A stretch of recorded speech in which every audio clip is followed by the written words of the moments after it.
আসসালামু আলাইকুম। আজ আমরা ফটোপিতে সহজ চমৎকার একটা লোগো তৈরি করব। ফটোপি অন করে নিই,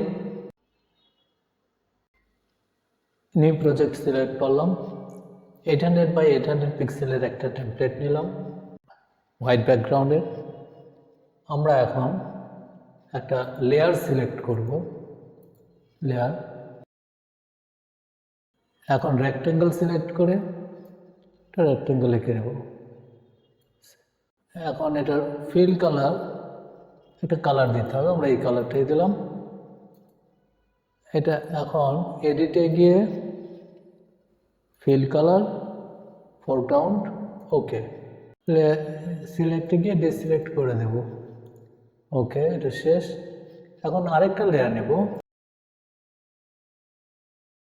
এই লেয়ারে এলিপস সিলেক্ট করে একটা বৃত্ত এঁকে নেব।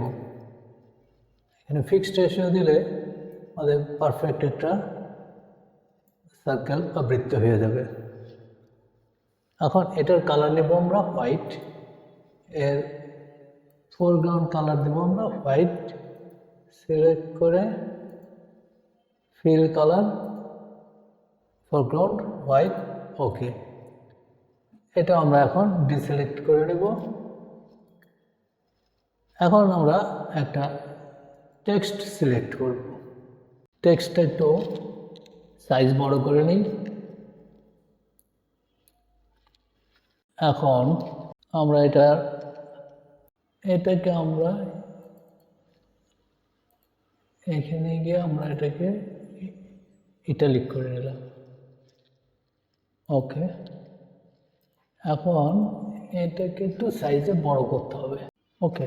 চলো আমরা সবগুলি লেয়ার সিলেক্ট করে সবগুলি মিডিল করে নিই, ওকে।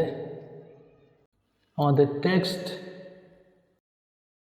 আমরা ব্লেন্ডিং অপশন নেব, ব্লেন্ডিংয়ে গিয়ে এটা জাস্ট একটা স্ট্রোক, এখানে স্ট্রোকের কালার আছে ব্ল্যাক, আমরা এটাকে হোয়াইট করে নেব, হোয়াইট স্ট্রোক কালার।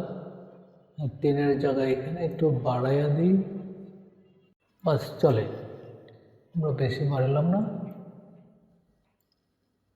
ওকে। এখন আমরা একটা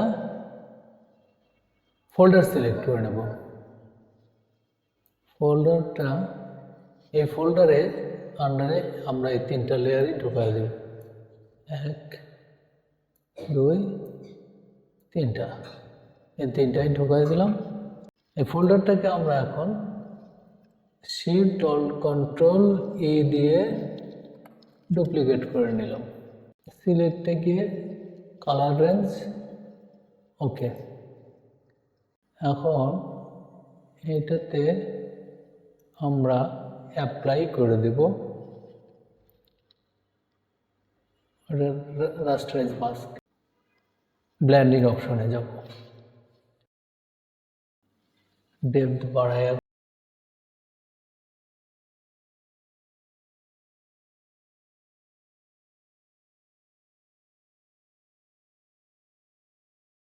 আর কিছু করার দরকার নেই, ওকে।